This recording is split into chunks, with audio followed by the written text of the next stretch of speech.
मधुबन के बाबा,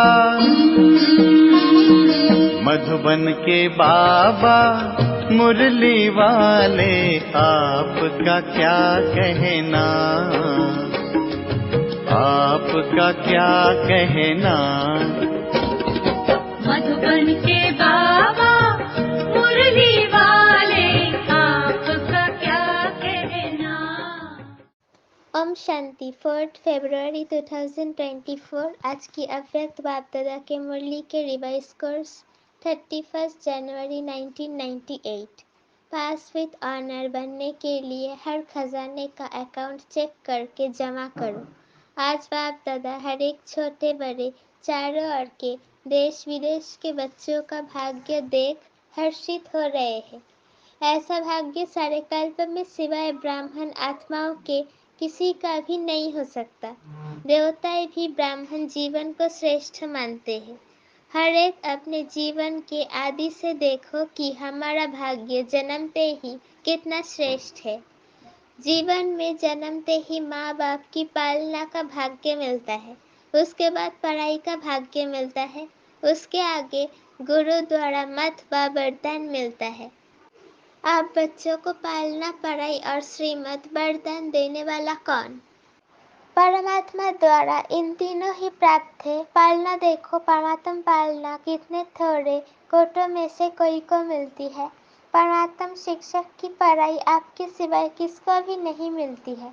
सद्गुरु द्वारा श्रीमत वरदान आपको ही प्राप्त है, तो अपने भाग्य को अच्छी तरह से जानते हो। भाग्य को स्मृति में रखते हुए झूलते रहते हो, गीत गाते रहते हो, वाह मेरा भाग्य। अमृत वेले से लेकर जब उठते हो तो परमात्मा प्यार में लवलीन होके उठते हो। परमात्मा प्यार उठाता है। दिनचर्या की आदि परमात्मा प्यार होता है। प्यार नहीं होता तो उठ नहीं सकते। प्यार ही आपके समय की घंटी है। प्यार की घंटी आपको उठाती है। सारे दिन में परमात्मा साथ हर कार्य कराता है। कितना बड़ा भाग्य है जो स्वयं बाप अपना परम धाम छोड़कर आपको शिक्षा देने के लिए आते हैं। ऐसे कभी सुना कि भगवान रोज अपने धाम को छोड़ पढ़ाने के लिए आते हैं? आत्माएं चाहे कितना भी दूर दूर से आए, परम धाम से दूर और कोई देश नहीं है। है कोई देश? अमेरिका अफ्रीका दूर है? परम धाम ऊंचे ते ऊंचा धाम है। ऊंचे ते ऊंचे धाम से ऊंचे ते ऊंचे भगवान ऊंचे ते ऊंचे बच्चों को पढ़ाने आते हैं। ऐसा भाग्य अपना अनुभव करते हो। सद्गुरु के रूप में हर कार्य के लिए श्रीमत भी देते और साथ भी देते हैं। सिर्फ मत नहीं देते हैं, साथ भी देते हैं। आप क्या गीत गाते हो? मेरे साथ साथ हो कि दूर हो, साथ है ना? अगर सुनते हो तो परमात्मा टीचर से, अगर खाते भी हो तो बाप दादा के साथ खाते हो। अकेले खाते हो तो आपकी गलती है। बाप तो कहते हैं मेरे साथ खाओ। आप बच्चों का भी वायदा है, साथ रहेंगे, साथ खाएंगे, साथ पिएंगे, साथ सोएंगे और साथ चलेंगे। सोना भी अकेले नहीं है। अकेले सोते हैं तो बुरे सपनों व बुरे ख्यालात सपनों में भी आते हैं। लेकिन बाप का इतना प्यार है जो सदा कहते हैं मेरे साथ सो, अकेले नहीं सो। तो उठते हो तो भी साथ, सोते हो तो भी साथ, खाते हो तो भी साथ, चलते हो तो भी साथ। अगर दफ्तर में जाते हो, बिजनेस करते हो तो भी बिजनेस के आप ट्रस्टी हो, लेकिन मालिक बाप है। दफ्तर में जाते हो तो आप जानते हो कि हमारा डायरेक्टर बॉस बाप दादा है, तो ये निमित्त मात्र है। उनके डायरेक्शन से काम करते हैं। कभी उदास हो जाते हो तो बाप फ्रेंड बनकर बहलाते हैं, फ्रेंड भी बन जाता है। कभी प्रेम में रोते हो, आंसू आते हैं तो बाप पोंछने के लिए भी आते हैं और आपके आंसू दिल के डिब्बी में मोती समान समा देते हैं। अगर कभी कभी नटखट होके रूठ भी जाते हो, रूठते भी हो बहुत मीठा मीठा, लेकिन बाप रूसे हुए को भी मनाने आते हैं।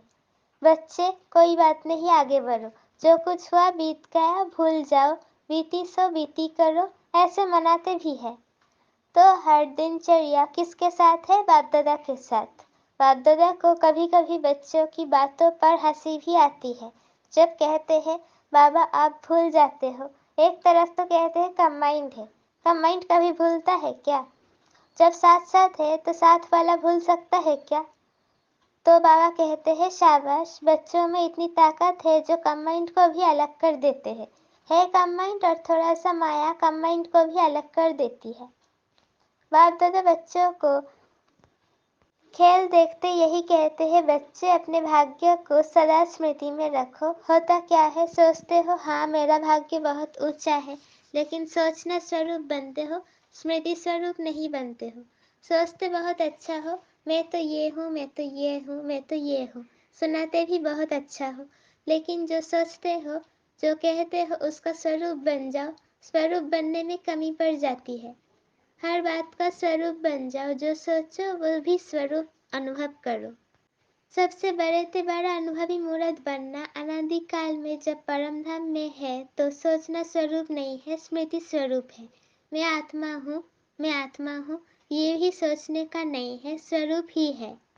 आदिकाल में भी इस समय के पुरुषार्थ का प्रारब्ध स्वरूप है।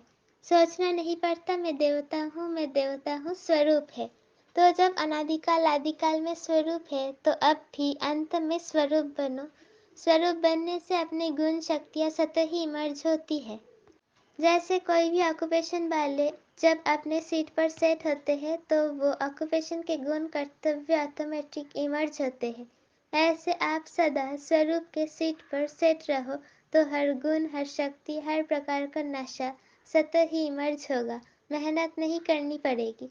इसको कहा जाता है ब्राह्मणपन की नेचुरल नेचर, जिसमें और सब अनेक जन्मों की नेचर समाप्त हो जाती है। ब्राह्मण जीवन की नेचुरल नेचर है ही गुण स्वरूप, सर्वशक्ति स्वरूप, और जो भी पुरानी नेचर्स है वो ब्राह्मण जीवन की नेचर्स नहीं है। कहते ऐसे हो कि मेरी नेचर ऐसी है, लेकिन कौन बोलता है कि मेरी नेचर? ब्राह्मण व क्षत्रिय व 5 जन्म के स्मृति स्वरूप आत्मा बोलती है। ब्राह्मण जन्म की नेचर जो ब्रह्मा बाप की नेचर, वो ब्राह्मणों की नेचर। तो सोचो, जिस समय कहते हो मेरी नेचर, मेरा स्वभाव ऐसा है, क्या ब्राह्मण जीवन में ऐसा शब्द मेरी नेचर, मेरा स्वभाव हो सकता है? अगर अब तक मिटा रहे हो और पास्ट की नेचर इमर्ज हो जाती है तो समझना चाहिए इस समय मैं ब्राह्मण नहीं हूँ, क्षत्रिय हूँ, युद्ध कर रहा हूँ मिटाने की। तो क्या कभी ब्राह्मण कभी क्षत्रिय बन जाते हो? कहलाते क्या हो? क्षत्रिय कुमार या ब्रह्मा कुमार? कौन हो? क्षत्रिय कुमार हो क्या? ब्रह्मा कुमार, ब्रह्मा कुमारिया, दूसरा नाम तो है ही नहीं। कोई को ऐसे बुलाते हो क्या कि है क्षत्रिय कुमार आओ? ऐसे बोलते हो या अपने को कहते हो कि मैं ब्रह्मा कुमार नहीं हूँ, मैं क्षत्रिय कुमार हूँ? तो ब्राह्मण अर्थात जो ब्रह्मा बाप की नेचर, वो ब्राह्मणों की नेचर, ये शब्द अभी कभी नहीं बोलना, गलती से भी नहीं बोलना, ना सोचना क्या करूँ मेरी नेचर है, ये बहानेबाजी है। ये कहना भी अपने को छुड़ाने का बहाना है। नया जन्म हुआ, नए जन्म में पुरानी नेचर, पुराना स्वभाव कहाँ से इमर्ज होता है? तो पूरे मरे नहीं है, थोड़ा जिंदा है, थोड़ा मरे है क्या? ब्राह्मण जीवन अर्थात जो ब्रह्मा बाप का हर कदम है वो ब्राह्मणों का कदम हो। तो बाप दादा भाग्य को भी देख रहे हैं और इतना श्रेष्ठ भाग्य, उस भाग्य के आगे ये बोल अच्छा नहीं होता। इस बार ही मुक्ति वर्ष मना रहे हो ना? क्या क्लास कराते हो? मुक्ति वर्ष है तो मुक्ति वर्ष है या 99 में आना है? 98 का बरस मुक्ति वर्ष है? जो समझते हैं यही मुक्ति वर्ष है वो हाथ हिलाओ। देखो, हाथ हिलाना बहुत सहज है। होता क्या है, वायुमंडल में बैठे हो ना, खुशी में झूम रहे हो तो हाथ हिला देते हो, लेकिन दिल से हाथ हिलाओ, प्रतिज्ञा करो, कुछ भी चला जाए लेकिन प्रतिज्ञा मुक्ति बरस की ना जाए। ऐसी पक्की प्रतिज्ञा है? देखो, संभल के हाथ उठाओ।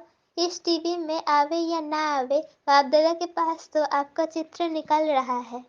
तो ऐसे ऐसे कमजोर बोल से भी मुक्ति। बोल ऐसे मधुर हो, बाप समान हो, हर आत्मा के प्रति शुभ भावना के बोल हो। इसको कहा जाता है युक्ति युक्त बोल।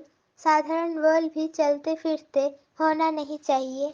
कोई भी अचानक आ जाए तो ऐसा भी अनुभव करे कि ये बोल है या मोती है।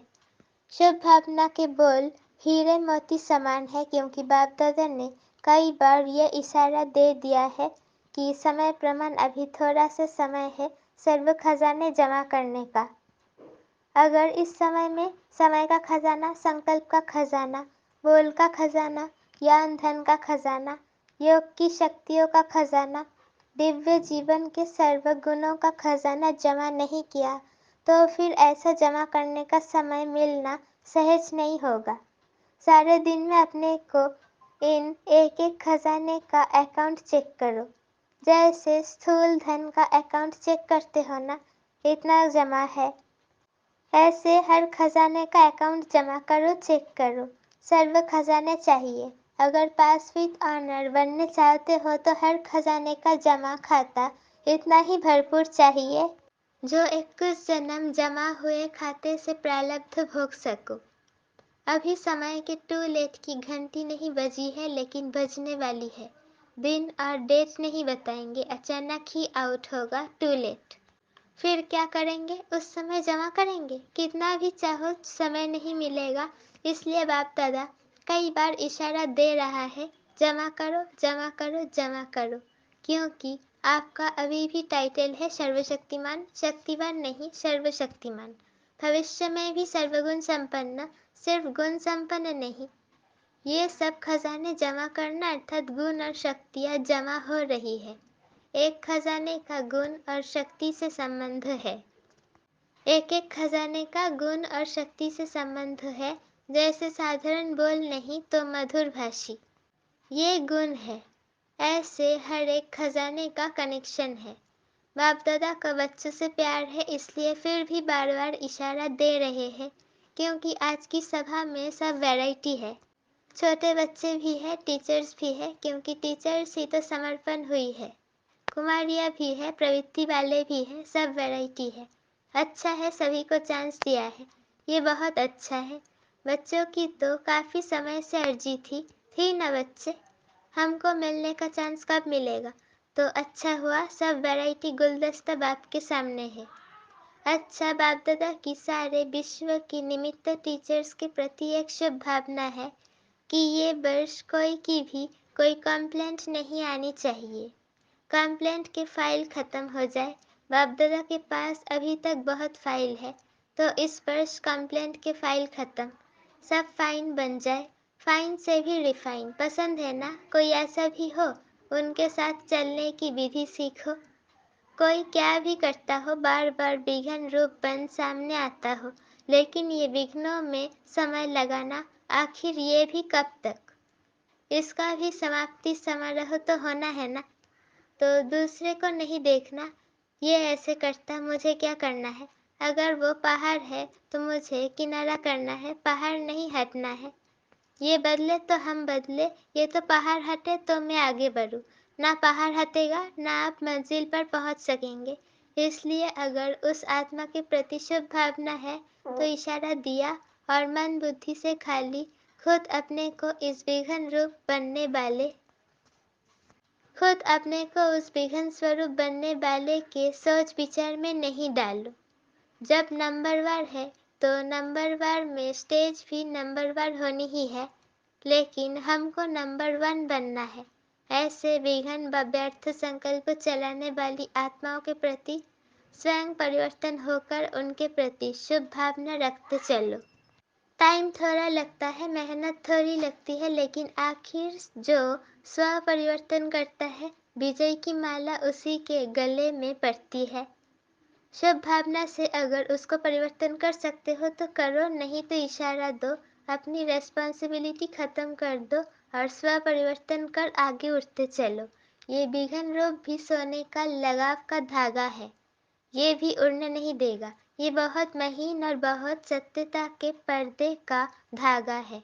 यही सोचते हैं, ये तो सच्ची बात है ना, ये तो होता है ना, ये तो होना नहीं चाहिए ना।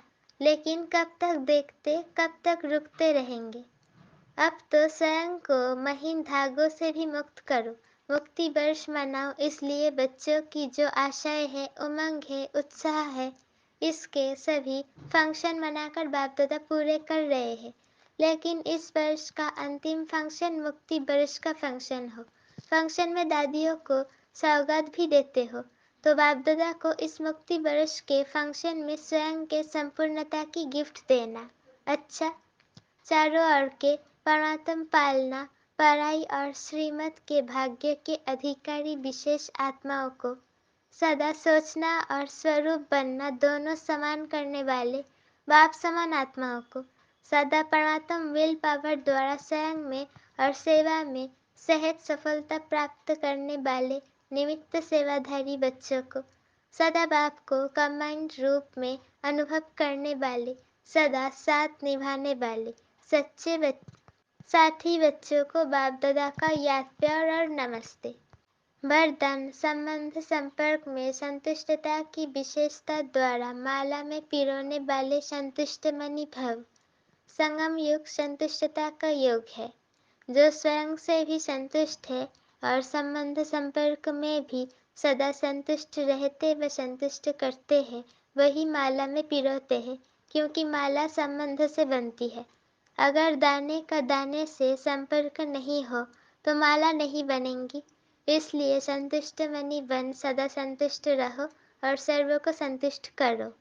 परिवार का अर्थ ही है संतुष्ट रहना और संतुष्ट करना, कोई भी प्रकार की खिटखिट ना हो। स्लोगन: विघ्नों का काम है आना और आपका काम है विघ्न विनाशक बनना। विघ्नों का काम है आना और आपका काम है विघ्न विनाशक बनना। ओम शांति।